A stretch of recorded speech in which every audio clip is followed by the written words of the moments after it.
Sorry about that. So let's get started. I'm Zoe Newman, and this is Refusing the Neoliberal Carrot, Academic Precarity and Solidarity. I'm coming to you from the unceded Indigenous territories of the Kanien'kehá:ka Mohawk Nation. Tjohk'jolge, or Montreal, is known as the gathering place of many nations. Kanien'kehá:ka have been custodians of the land and water in these territories since time immemorial. To find out about the Indigenous territories you are on and the languages and treaties of those territories, you can go to native-land.ca. And for our bios, I would refer you please to the Scholar Strike website. That will be one small time-saving measure among others to try to deal with the little bit of a tech glitch that we were having. I'm going to pass things over now to Vanina.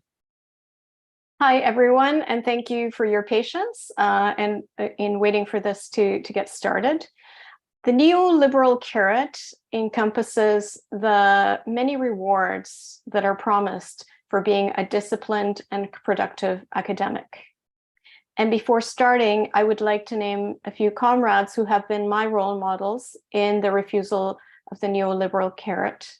I would like to name anti-racist feminist activist and BDS activist Mary Jo Nadeau, who is no longer with us and who was a model for uncompromising solidarity with her fellow workers and with Palestine.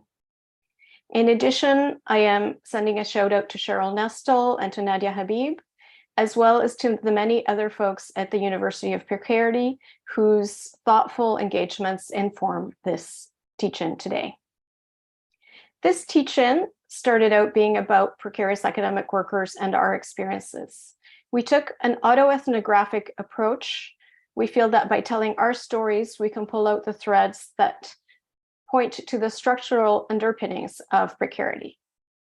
Our analysis is also informed by the conversations we have been having with and among precarious workers, the so-called University of Precarity, which point to the cruel logics of precarity and how they undermine the well-being of laborers and impoverish education while fortifying individualism and managerialism. As many of you who are in the audience today will recognize, the stories that we tell are not only our own. We understand that we cannot tell our stories without telling a story about the precarity of solidarity. At the outset of this teach-in, we express our deep and unwavering solidarity with the people of Palestine. We say no to the genocide in Gaza and join the demands that call for an Israeli ceasefire, for allowing humanitarian aid into Gaza and UN protection for Palestinians in Gaza.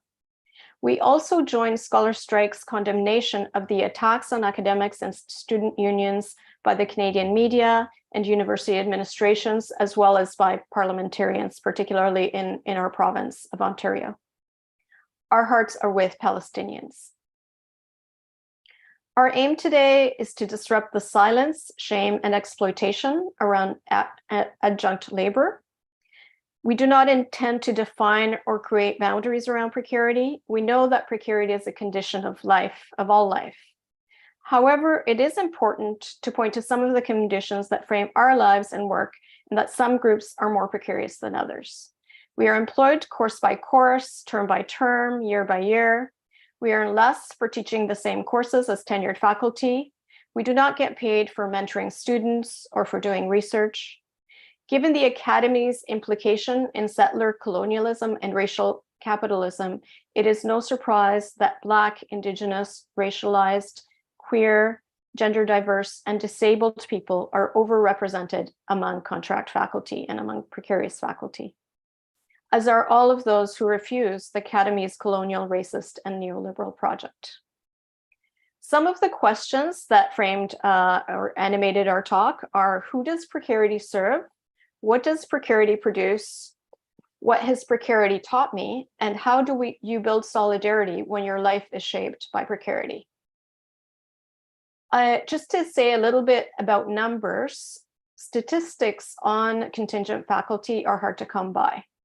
Dear Deirdre Rose found that universities closely guard this information, or they don't keep track because part-time faculty are not so-called real faculty. To give you a partial picture, according to a 2018 report by CUPE, up to half of undergraduates are taught by precariously employed faculty. And CUPE had to actually use the Freedom of Information Act to get this information. Here is a clue for you. You can look up your department, particularly if you're students. If you have an instructor who is not listed as faculty on the website, they do not count. They are precarious. The numbers that I have just told you do not even include the many students, teaching and research assistants, and others who also support education in academia. Sometimes we are called sessionals, part-time, adjuncts, limited term appointments, contingent, lecturers, instructors. In Spain, adjunct positions are called basura, garbage. Sometimes, as Zoe Newman will explain, we are seen as some kind of academics. Our lack of security frames our lack of academic and political freedom.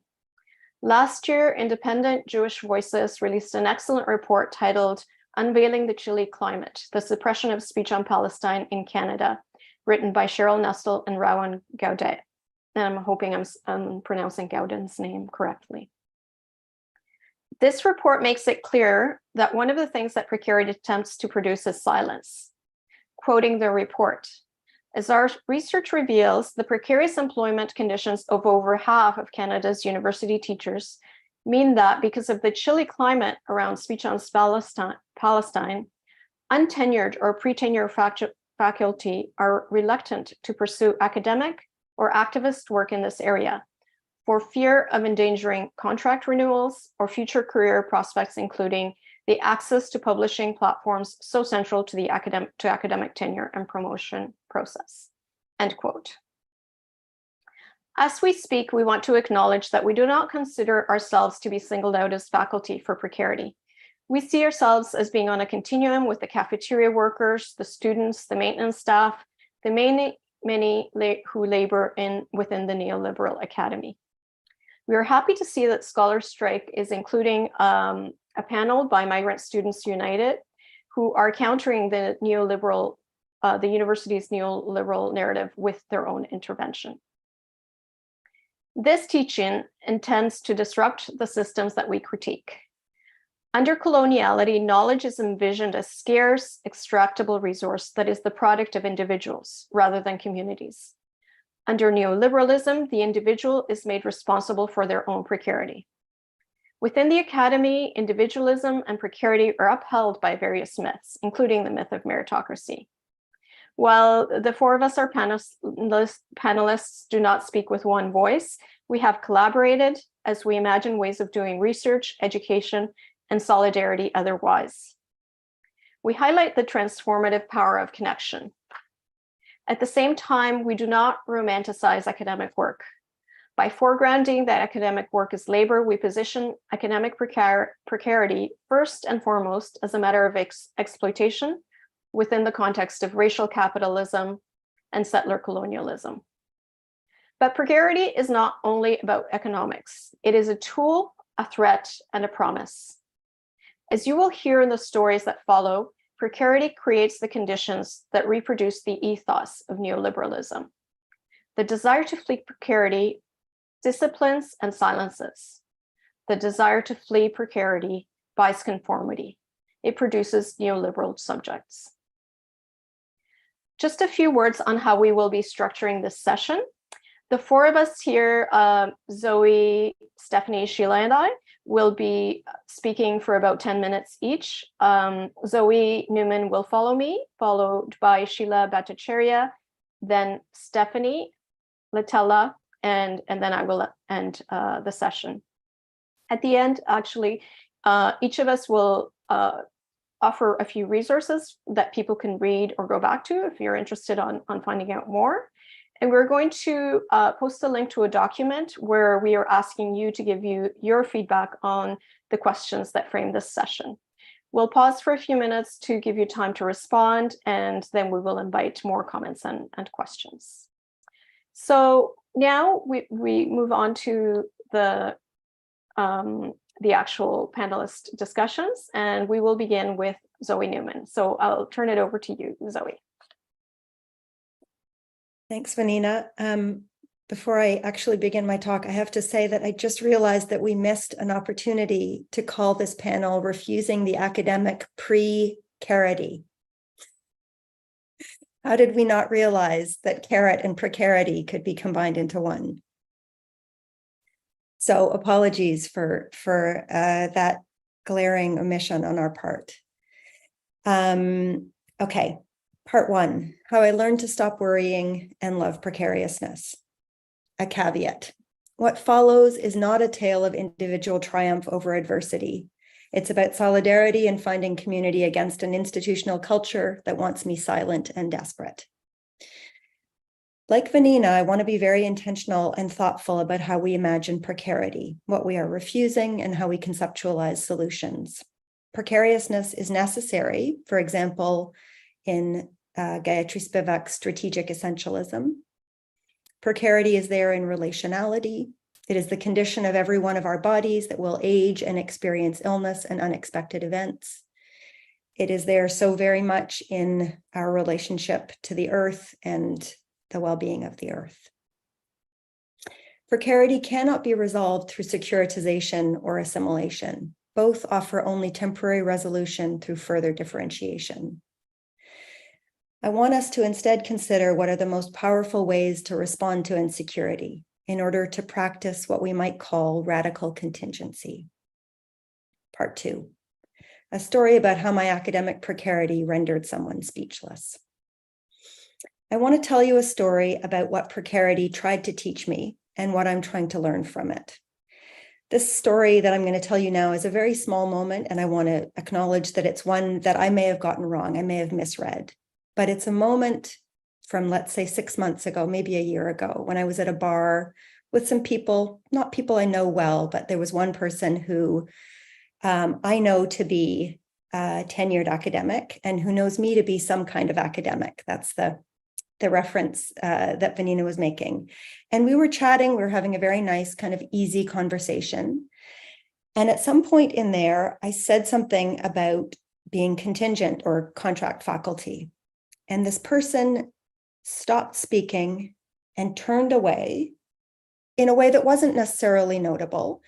But that moment, you know, when you're clearing your throat or like being distracted by something across the room, lasted and it lasted and it lasted. And this moment of silence, we just sat there in this moment of silence. And eventually something brought us back into conversation, but there was this pronounced moment for me. And I'm trying to understand what being met with shocked silence can suggest about how my precarity is supposed to constitute me, such that I'm supposed to understand myself as a shocking, even shameful secret for another teacher. I'm also interested in how precarity and its invisibilization produces non-precarious faculty, like that person in the bar, produces them as unaware of the workings of their own institutions, as oblivious to what sustains their more secure working conditions, as meritocratic, as superior. I'm trying to notice the silences and unseen labors that are required for a particular story of the university to exist. So here's one partial response to the unspeakability of precarity. Part two, on precarity, insecurity, and solidarity. And here I'm drawing from an excellent paper from the winter of 2012, a paper called Precarity Talk, authored by Jesbir Poir, but it's a roundtable that Poir had with Lauren Berlant, Judith Butler, Bojana Svejic, Isabel Laurie, and Anna Vujanovic. So that's one resource that I can provide more details about later. Precarity as a term and a concept introduces an acknowledgement and awareness of existential and economic conditions, that we are all contingent beings, that we are subject to ongoing capitalist conditions of labor that thrive on instability. and that make our minds and bodies precarious. As Judith Butler writes, quote, "Precarious is what we feel or would rather not feel," end quote. And precarity is a way of naming and organizing the political, economic, and social conditions that destabilize us, that seek to govern through insecurities. I think of precarization as the result of neoliberal governance and also its preferred ecosystem. Precarity carries within it material and political as well as affective conditions. Berlant and Poire both also note that invoking precarity as a space of organizing marks yet another of those moments when proletarian and transnational experiences get reacted to as crises only when they start to affect the Western bourgeoisie. We can also think of it as the democratization of precarity. Such democratization doesn't mean precarity is any more evenly distributed. Rather, inequalities and hierarchized differences, as central components of the logic of neoliberalism, are deepened and further entrenched. To say that precarity is deeply uneven is to notice the ongoing hierarchies of which bodies and lives matter and which ones are consigned to neglect, abandonment, slow death, or in the present moment, to fast and genocidal death. And yet, even as more and more people are rendered precarious and as economic and social gulfs are maintained and widened, there are, as Poire and others involved in the 2012 roundtable insist, there are parallel processes of a new form of democracy. One that is, oh my goodness, I'm so sorry. One that is less reformist, more direct and participatory, as in the Occupy Wall Street movement that was so much in the air during that 2012 Precarity Talk Roundtable. Berlant says this of precariousness, quote, "It is a rallying cry for a thriving new world of interdependency and care that's not just private, but it is also an idiom for describing a loss of faith in a fantasy world to which generations have become accustomed." As precarity has been democratized, and even as the term has been co-opted by those of us with relative privilege, the expansion of disposability simultaneously offers up a bridge between groups of workers who are otherwise divided. For example, on campuses, as Vanina alluded to, academic workers and baristas, postdocs and maintenance staff are all gig workers, though again, with differing benefits and privileges and so on. Although in many cases, they can be one and the same person. And rather than being elevated to a plane above students, we have more and more opportunities to make common cause with them, because imposing market calculations on universities invariably means students will find fewer courses offered or will find themselves in bigger classes. Expanding the picture still wider, increasingly unaffordable post-secondary education means that the university is functioning as a site that reproduces and rigidifies class stratifications, even as it's purported to be one dedicated to equity and representing and meeting the needs of the people. The question now is both who can afford to go to university and who can afford to teach there. And yet precariousness is what connects us to each other. It is the condition of needing each other and being in solidarity with each other. As I said earlier, the goal is not elimination of precarity via securitization or denial of interdependence and current or potential debility. So what allows us to move from a place of fear, such as fear of unemployment and fragmentation, even as states become more and more devoted to the capitalist death cult, to genocide? How do we refuse to be governed through and by insecurity? What are the contingent assemblies or alliances, the practices of solidarity and mutual aid that can sustain us and refuse shame, isolation, and cultures of competition?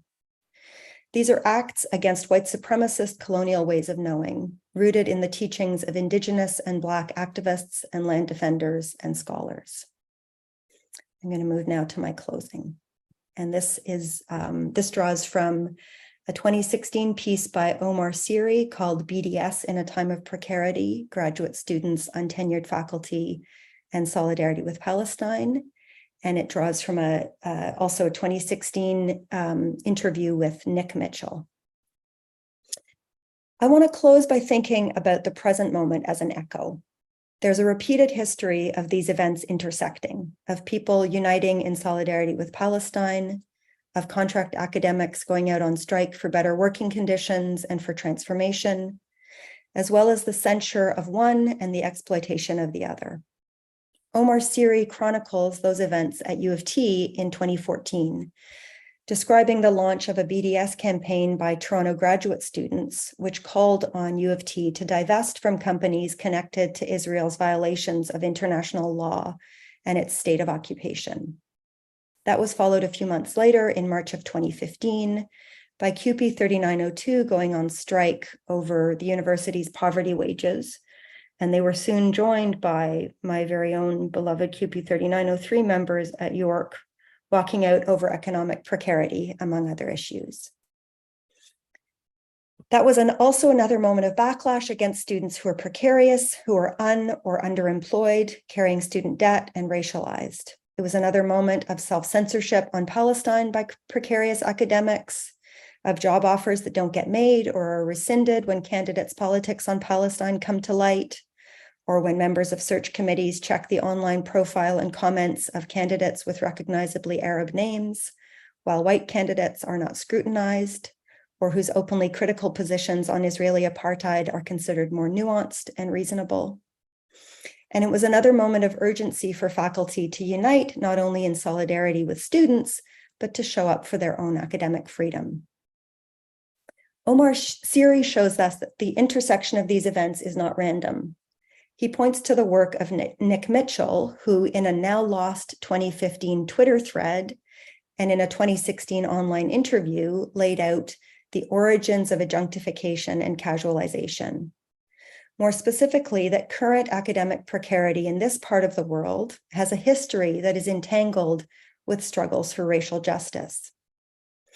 In that 2016 interview, Mitchell describes how liberationist movements like the Third World Liberation Front and Black student unions remade the university in San Francisco, the university of the late 1960s and early 1970s, demanding a college of ethnic studies, as well as dozens of new faculty positions and admission of all Black students who applied to San Francisco State. But Mitchell offers a caution about fantasies of that moment.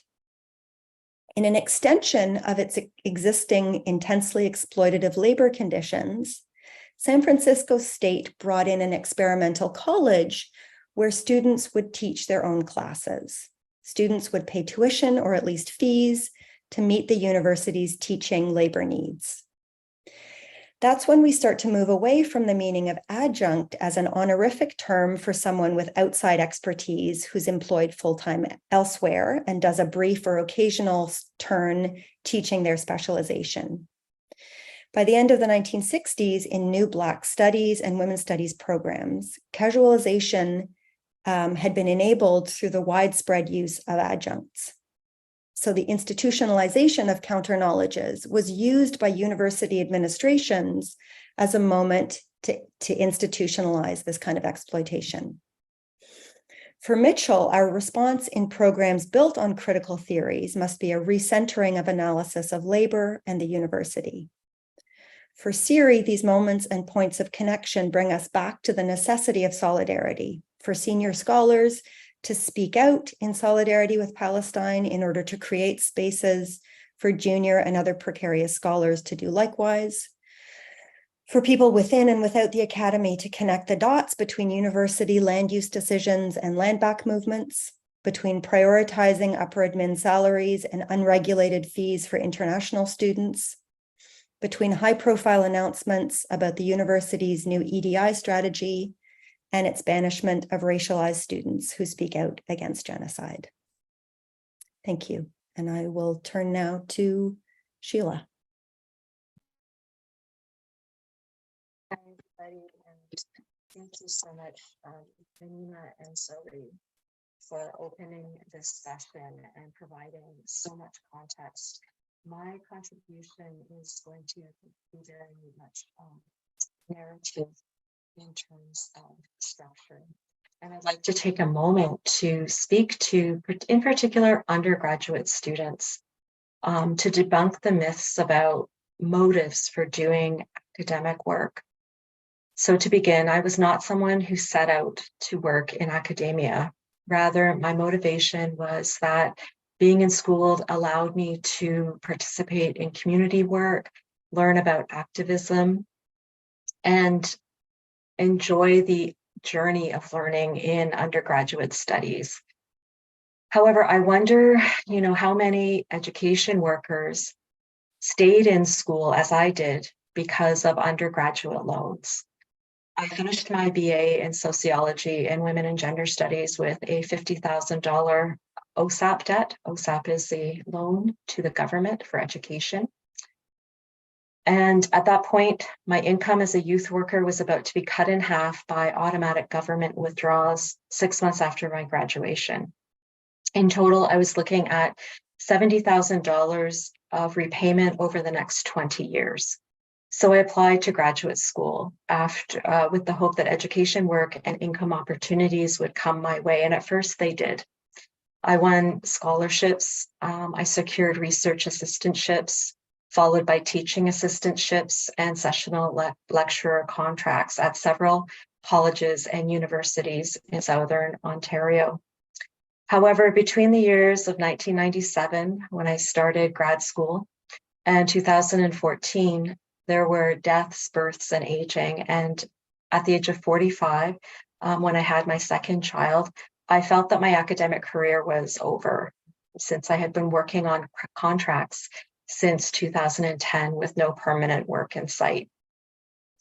So I decided to return to community college, and I completed a post-grad diploma in teaching English as a second language because I love teaching and I really love being in classrooms.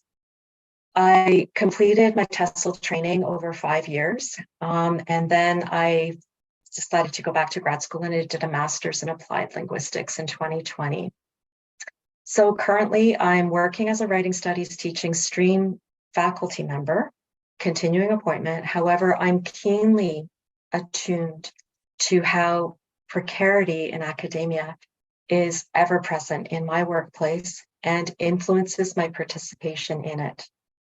Neoliberal education institutions demand the performance of gratitude by manufacturing scarcity and punishment, and all the while celebrating equity, diversity, inclusion, and justice at every corner of our campuses. So to return to my narrative, I stayed in school because of student debt and low income employment. Now I find myself in a bit of a double jeopardy, being judged again, despite the fact that due to circumstantial luck, I'm in a continuing appointment. However, still, required to secure my contract at the end of my 3rd and my 5th year. I ask myself, well, will I be more excellent after this process? Where is the evidence that occupational peer review needs to be carried out using lengthy watch your step processes that are buttressed by the manufacturing and continuing, creation of scarcity, appointment scarcity? I resented being good enough to teach a full course load on half the pay as a contract worker. And now, as then, my gratitude is expected, along with my silence about the injustice of academic work and other types of injustices too. I'm, game to see where my current job goes. I am pursuing it, but I will not be quiet about my past and present experiences of labor inequity, of masculinist codes and expectations about productivity, and the culture of whiteness that pervades higher education. High-profile cases show that faculty can be terminated for any number of reasons, tenured or not. And this is salient, especially for BIPOC faculty members who are recalcitrant about corporate university structures. And I'm citing Steve Salita and his article, 2022 article there. I am some kind of academic, proudly so, out of circumstance and out of, my own agency in terms of the communities that I've been member to. But most of all, I'm committed to sharing my story as one that may debunk the myths of meritocracy and of capitalist scarcity structures. Thanks for listening, and I'm looking forward to your questions and comments later on.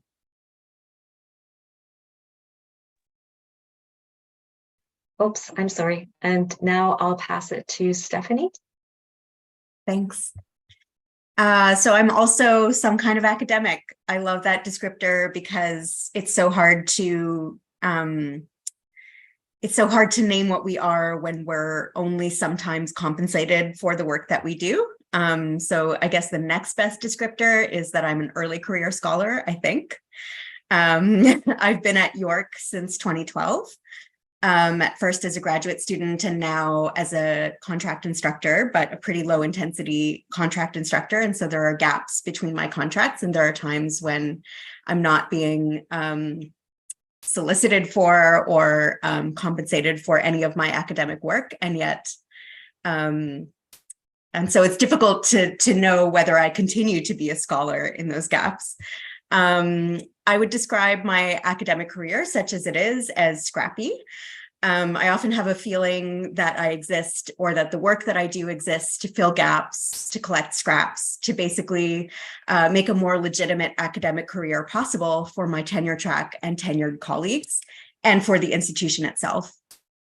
But precarity is not just what my work looks like or what all of our work looks like, but a fundamental condition of the neoliberal university. Neoliberalism being characterized by skimpy supply chains and manufactured scarcity, just enough, just in time. Precarious academics exist to absorb the volatility. And that is a favorite word, I would say, of senior administrators. We hear a lot about the volatility of enrollment, the volatility of budgets, and increasingly also about the volatility of geopolitics and how that contributes to the volatility of international student enrollment and so on and so forth. And so there's this kind of conditioned volatility, and we are the ones who are there to shelter the institution from that volatility. And so precarious work becomes the invisible but necessary engine of the neoliberal university. Precarity for me has been a mood. It feels like perpetual motion, or the myth of perpetual motion, which becomes one of the key attributes of the university. If the university as a business wants to grow its assets, then we're always the ones who have to be producing more and faster than ever before. I noticed that each new generation of PhDs is more credentialed than ever before, more published, more prestigious than ever before, in the hopes of landing any of the vanishingly few tenure track jobs out there. And we're in a constant state of anxiety about doing enough and being enough to earn enough. So the question that's motivating me for today is how do we build solidarity in a state that is so frenetic? Solidarity is something that asks us to hold space, to slow down and engage with one another. And we need the support systems that are made possible by solidarity. Unions for one, but also lots of different forms of collective and direct action that constitute agency for atomized and impermanent workers like us. I look a lot to my own experience organizing in my labor union, QP 3903, and in the sector more broadly, to see what solidarity might look like for precarious workers. I got plugged into 3903 at a time when, long before my time, it had since long before my time, it has had a reputation of being a pretty radical union, not only as a leader in the labor movement, going on strike time and again to make gains for the precarious academic workforce, but also at the forefront of the BDS movement and the larger campaign to name Israel's settler colonial project and its entrenchment in our universities. And I think also of Mary Jo Nadeau, whom Vanina named as someone who I never met, but who was a pretty important figure in 3903 and whose commitment to Palestinian liberation kind of shaped the spaces that ended up shaping me. And so there's that continuity of working against precarity, but also working against settler colonialism here and elsewhere. The story I want to tell is one where these two solidarities converge. So a moment of carving out a rare common ground from which to imagine more than just relations of intellectual production, more just relations of intellectual production and Palestinian liberation. So in 2015, when we were on strike, and this is the strike that I think Zoe also mentioned when 3902 was also out, we happened to be out during the month of March and over the course of Israeli Apartheid Week. And York's SIA chapter had booked Steven Saleda to speak during the week's events. At the time, this was the spring of 2015, it had been less than a year since Saleda had been denied an appointment over his tweets about the Gaza war the previous summer. And since the campus was shut down, SIA, rather than canceling the talk, arranged for Saleda to speak to our members right on our picket line, which he did under an umbrella during a spring drizzle. I don't really remember the specific words that were spoken, but I vividly recall feeling part of a larger project of doing scholarship and political organizing at the literal margins of the university. So really at the perimeter on a sidewalk under the rain. As precarious workers, I think we're fond of saying that we are the university, or as the QP 3903 t-shirts say, York works because we do. So in that moment, we crowded in close on a roadside in North York to hear an academic who'd been ejected from a place of relative privilege in the university, a tenure track job, name what had happened to him and continue to insist on the urgency of the work that got him banished in the first place. It was a rare moment of reckoning of the kind prefigured by Stefano Harney and Fred Moten's The Undercommons, a seizing of space, intellect, and political vision away from the institution, spatially away from the institution, but also figuratively, away from the market, and for a radical emancipation from the crushing metrics of scholarly production. Saleda has since quit academia altogether, but he continues to publish rigorous and provocative pieces, like the one that Sheila cited, and his most recent piece on the way that violence in what is going on in Israel-Palestine right now is being talked about in the liberal media. So he's continuing to speak back against and to document and refuse the silencing of the Palestinian cause in and beyond the neoliberal university, even without an academic position. For my part, hearing Saleda speak that day and continuing to encounter his voice in the margins has helped to fill out the picture of solidarity in precarity. Solidarity can mean making our own infrastructure. It can be a sound system and an umbrella at a rainy intersection, or a teach-in at something called Scholar Strike, to sustain the work that sustains us, even if it's not marketable or palatable. It can mean assembling in the margins to underline that the institutions we work in are not with us, but also that they cannot be without us, and that we have the creativity, capacity, and care to remake them otherwise. Crucially, Moten and Harney tell us that the only possible relationship to the neoliberal university is a criminal one. And I want to sit with this in thinking through solidarity, especially right now. We know after the events of the last weeks in the world, but also at York, the way that students have been thrown under the bus as the administration scrambles to maintain its Zionist investments in spite of the brutal siege of Gaza, that these global networks of settler colonialism will not go down without a fight. The neoliberal carrot recedes in this moment, and in its place, we get a rare glimpse of the neoliberal arsenal of sticks. And we know from the way that many on the left have rushed to split the hairs of political violence that liberalism will not easily relinquish civility. Solidarity means forging and reinforcing our horizontal bonds, the direct connections that are not mediated by senior administrators or the state or their respective repressive mechanisms. Solidarity serves direct action. We come together to make our own liberation, and we decide what means are necessary to its making. I say this against the many loud and powerful moderates who embrace our vision and our vocabulary, but never our methods.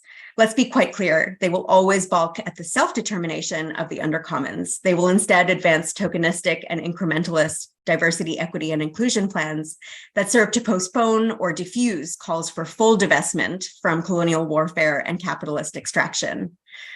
But we are scrappy, after all the more reason to refuse to breach this untenable ordering of academia, all the more reason for insurgency. Thanks. And back to Vanina for closing. Thank you, Stephanie. Thank you for those words. I'm going to turn to my own story of precarity, which is revealing. After 7 years of working in the Department of Social Justice Education at OISE at the University of Toronto, I was terminated the year that I would have been eligible for a continuing position. My situation is, of course, not unique, but systemic. No institutional rules were broken in severing a long-time employee. No announcement was made that I was leaving my department, so my colleagues and students were unaware of the situation. I received notification of my termination on April 29th, 2021. So this meant that I completed the semester without knowing that I had already taught my last class. People in my position are supposed to go away quietly so as not to burn any bridges and avoid missing out on other precarious offers in the future. And indeed, several academic carrots were dangled before me. Consider this a sabbatical, we'll create a position for you, etc. But I did not keep quiet. And today what I'd like to do is read a letter to my comrades, those of you there who are listening today, things that I learned from precarity and through conversations with other precarious academics. And so this letter is dedicated to all of you. Dear precarious faculty, I'm writing to share a few things I've learned so you know you are not alone. You may feel that you have failed, that there's something you should have done to steer your career onto the right path. You should have kept up with your research agenda. You should have published more. The institution and higher ups will encourage the view that your lack of security is your personal failure, and they will refuse to acknowledge their implication in constructing your precarity. This is called gaslighting. This is called neoliberalism. You are an excellent teacher. Since you are living contract to contract, you are one evaluation away from non-renewal. You give your best to teaching, not only for the sake of the contract, but because you honestly care about students and scholarship. At the same time, excellent evaluations will not save you. In fact, they may be used against you as evidence that you focus too much on students. This is the myth that the academy cares about teaching. You're constantly expanding your teaching areas and creating new syllabi, but this is not valued intellectual labor. Your research agenda is impressive, considering it is done outside of your contracted hours, you're not eligible for grants, and you're not provided with mentorship, course releases, and a team of grad assistants. Yet you will be shamed for not being productive. This is the myth of meritocracy. You will be asked to do service that everyone else refuses to do, to teach courses no one wants. While phrased as a request, you will have little option to refuse since you are living contract to contract. This is the myth of collegiality. You will vacillate between too little and sometimes too much work. You can't turn anything down. You will be shamed, disciplined, and de-skilled. After creating 20+ courses, you may forget what your research area is. You may experience isolation since you are running from campus to campus, cobbling together a living. You may experience grief over the research and writing you didn't get to do, the teaching relationships that had to be severed. You will be attacked when you speak out about Israeli apartheid in Palestine, particularly if you are racialized and particularly if you're Palestinians. In that case, you will be dehumanized and vilified. Not even high-profile tenured professors have protection in this case, but as a precarious worker, there will be no campaign for you. You will not even know why you didn't get the next course. Yet, you will not be silenced. You will find comrades when you refuse the neoliberal academic carrot. You will learn solidarity when you refuse the promise of the good life, when you recognize that your comrades do not have fancy titles or nameplates on their doors. You will find comrades when you join the picket lines at Metro, when you mobilize for migrant workers and international students. You will find comrades when you stand in solidarity with Palestine. You will learn about solidarity from your students. They understand too well that your working conditions are their learning conditions. What are students learning when they see their teachers being treated like basura, garbage? Unlike many of your colleagues, the students are outraged and do not accept your disposability. Despite their own precarity, they mobilize, they fight back. The students school their teachers on what solidarity looks like. You will learn about solidarity from other precarious academics who also refuse the neoliberal carrot, those who understand that academics are not special, we are workers. Rather than shame, you will find that you are among excellent company when you choose to refuse what Moten and Harney have called the university's hospitality. As Moten and Harney remark, it is possible to, quote, abuse its hospitality despite its mission to join its refugee colony, its gypsy encampment, to be in but not of. This is the path of the subversive intellectual in the modern university. And now for a postscript. Last week, we witnessed the Ontario Parliament pass a motion condemning those who dare to publicly denounce the genocidal attack by the Israeli state on Gaza. We saw the fascists close their ranks. Who did they single out? They singled out those who they perceive to have the least power. They singled out Sarah Jama, a young Black Muslim disabled woman.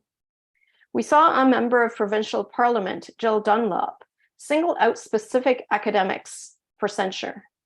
Who did she shame or shame and name? Dunlop understands how precarity works. She named racialized students, she named sessionals, she named postdocs, among others. The public condemnation of those who dare to speak truth to power is meant to silence us.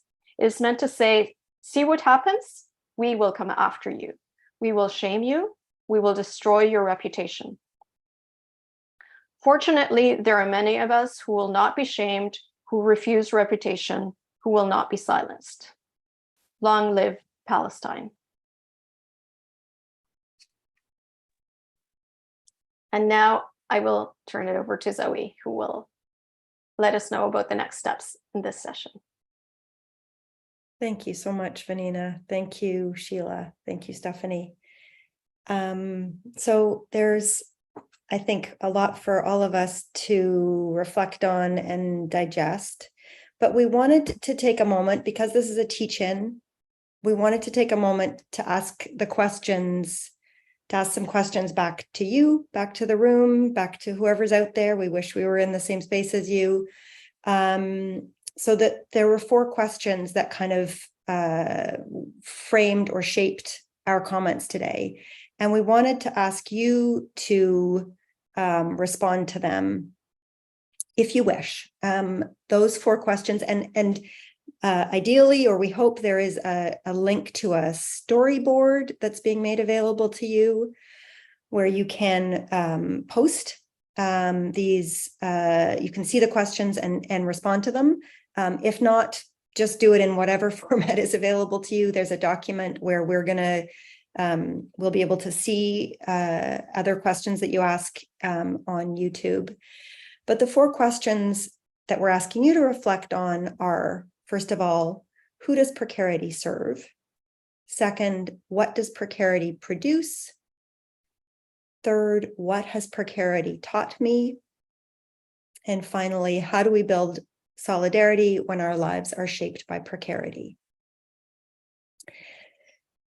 So those are the 4 questions that we would love to hear back from you on. Maybe I'll just also take this moment here to make a small plug for something that Vanina and I are working on, and you know, alongside Sheila and Stephanie and other folks, and that we're working on a radio show called Talking Precarity, where we really are interested in people getting to tell their stories and describe their experiences of first academic precarity, but also all other kinds of labor precarity.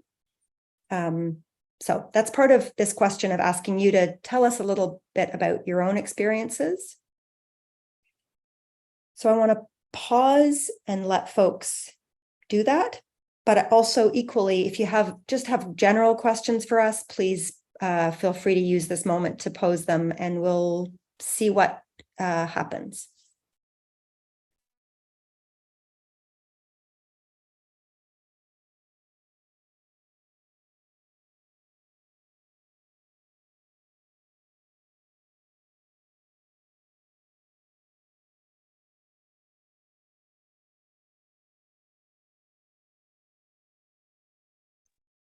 Thanks, Zoe. I'm going to suggest that we give folks the next 10 minutes to really think about what they want to share. And that would bring us to 3:40. We've been talking for a bit too, so I understand that, you know, people might need to get up and get a drink as well. So if everyone on the panel and hopefully watching on YouTube can join us again at 3:40, that should give you enough time to grab a drink and contribute to the Google Doc or the ideas board. Thank you.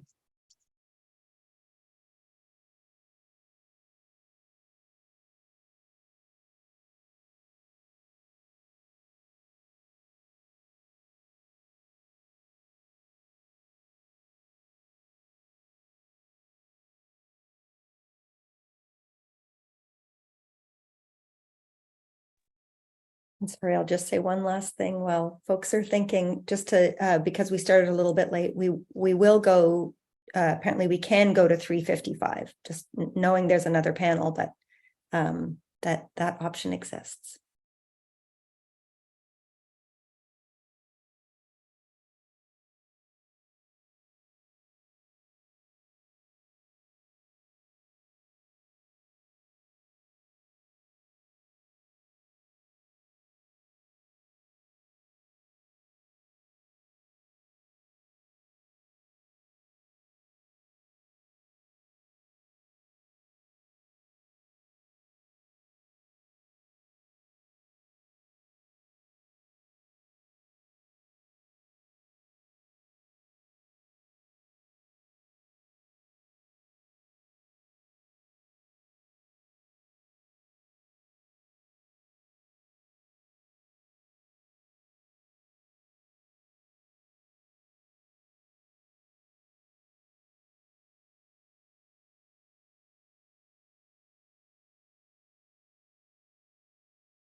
Hi, thank you to those of you who have been posting your sticky notes and who have been posing questions.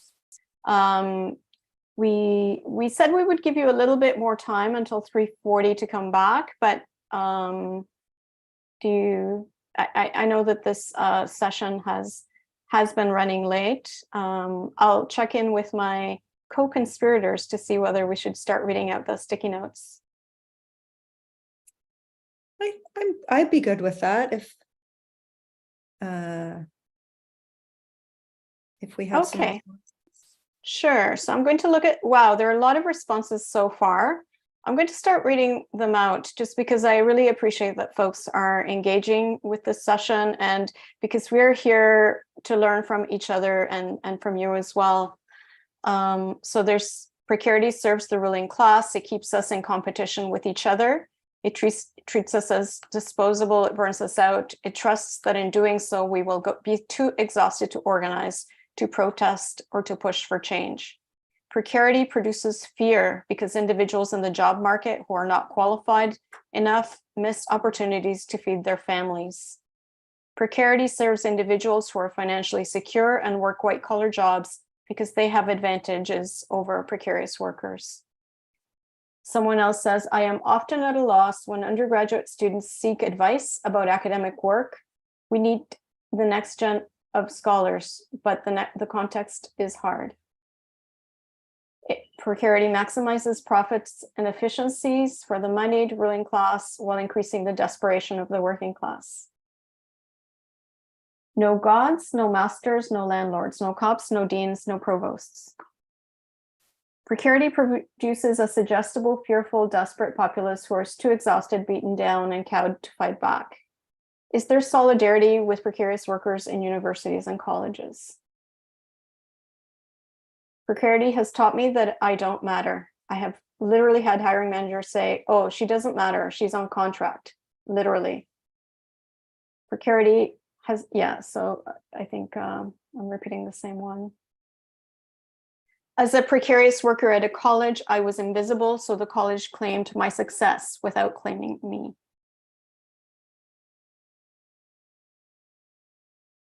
Wow, really, really powerful stuff. You know, a story of the way that precarity erases us, invisibilizes us, creates fear. I invite my co-conspirators to reflect as well. I was also struck by the observation in one of those sticky notes that precarity is also stratified, right? That, I mean, sort of similar to what I was talking about, but that the precarity, well, or maybe I misread that, but the one about precarity serving individuals who are financially secure. But I mean, there are some precarious, some of us who are precarious who have access to other kinds of resources as well. Also, I really appreciate the observation about precarity keeping us tired or seeking to keep us tired and scared so that we're in competition with each other rather than organizing.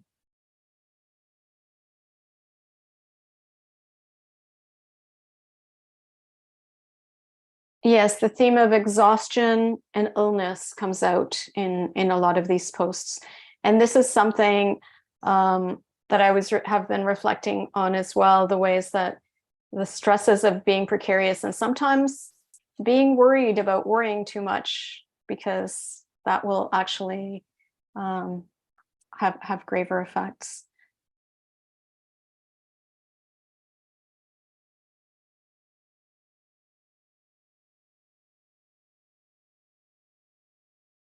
There are also some sticky notes about how precarity serves tenured scholars and supervisors who impose research agendas. Scholarships, TA, and sessional work depend on research academic alignments. So the ways that it impacts upon grad students and emerging scholars. Someone who says, I find solidarity with others. So many people are shocked to find themselves in precarious jobs now for the first time in their lives. A very powerful comment, precarity produces grief and isolation. to comment on precarity exacerbated by the pandemic and disability. At a time where we needed community and solidarity, we were fractured by design through the institutional or through institutional design.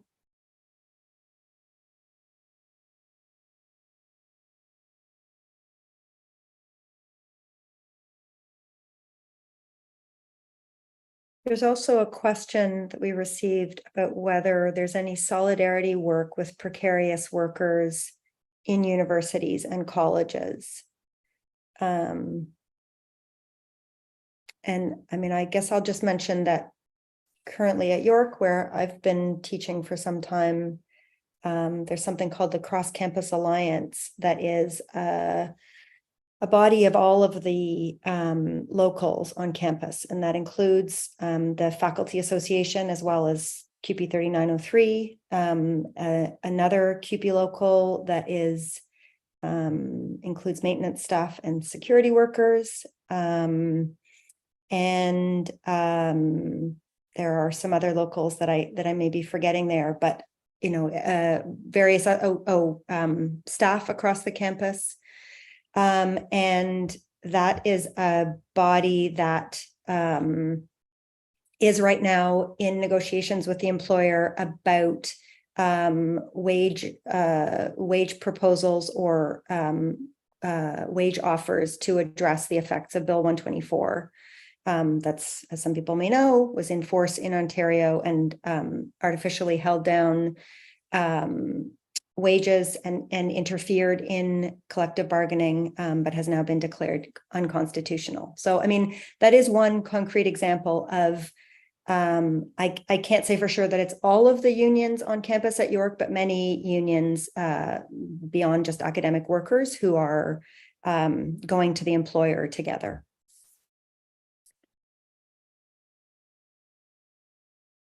Thank you for sharing that, Zoe. I just want to read out another, a few more comments that have been made. Someone who's saying precarity, solidarity. Thank you, Stephanie, for Scrappy. Thank you for sharing your stories, Zoe, regarding the long silence from, this is from a colleague. This one I think is in reference to Sheila. Resisting individualizing the story of triumph over tragedy when we get the contract and publish the book. So picking up on this theme of resisting that individualizing story of triumph over tragedy. Someone else who comments, when I first went to an event on precarity, I was shocked to find so many people were ill. The theme of some of the themes that I am really actually are hitting very hard are illness, erasure, and grief. Alongside actually the scrappiness and solidarity, which I think is what buoys us. And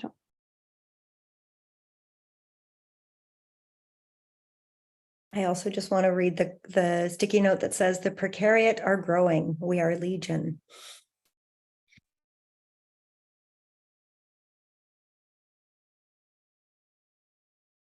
I think the illness and exhaustion piece is so important because it betrays the truth of the matter, which is that we're not made to be always producing. Like, we just can't sustain that. And so it is this sort of fallacy of what I've been thinking of as like perpetual motion. Like it isn't real. It cannot be. We cannot be in perpetual motion. And so it makes us sick. And what I find is like, yeah, it takes us away from like the more organic rhythms of life. Like we're just not suited to that, to those standards. And so we will always fail. Like even the best among us will not succeed at meeting those metrics.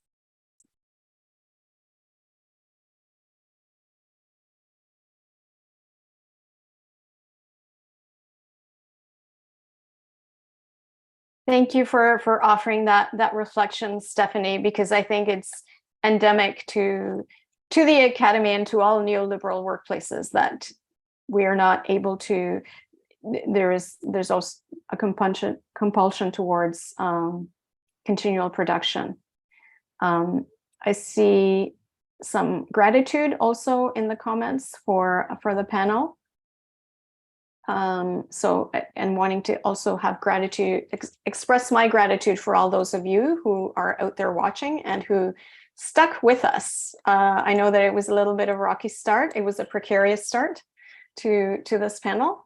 And thank you for sticking with us, and also for engaging in this way. It's really difficult sometimes in this Zoom world to feel that we are connected, but this was one of our intentions, was to actually connect with you and to let folks know that, you know, you're not alone, and to encourage this kind of connection and space of solidarity. I want to invite my other panelists if they would like to say some closing words. I'll keep mine very short and practical, and that is, if you want to get in touch with any of us individually, I mean, you can seek us out through our bios and so on, but you can also write to Vanina and me at precaritycollective@gmail.com, and we can certainly pass messages on to Sheila and Stephanie that way as well. So precaritycollective@gmail.com. Thanks, and thank you so much for being here and for sharing your thoughts. I want to thank everyone who attended today. I'm reading, you know, more and more posts go up on the idea boards, and just like working with Stephanie, Vanina, and Zoe has been an experience of feeling really emboldened to speak out, to make sure that, you know, I'm transparent about what I think and how I go about doing my work. But seeing all these posts just, you know, makes me feel even more emboldened to keep doing this work. So I just want to thank everybody who attended, and look forward to more opportunities to learn. Thank you.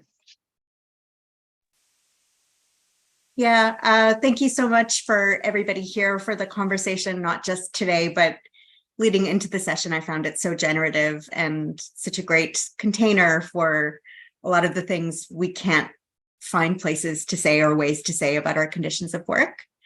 And I didn't know about Ideas Board, but now I have a brand new resource, and I love all the thoughts that are still coming in on there. So thanks everybody for engaging with us. And thank you very much to the organizers of Scholar Strike for all of your labor and for making this space, and having us in really, really matters.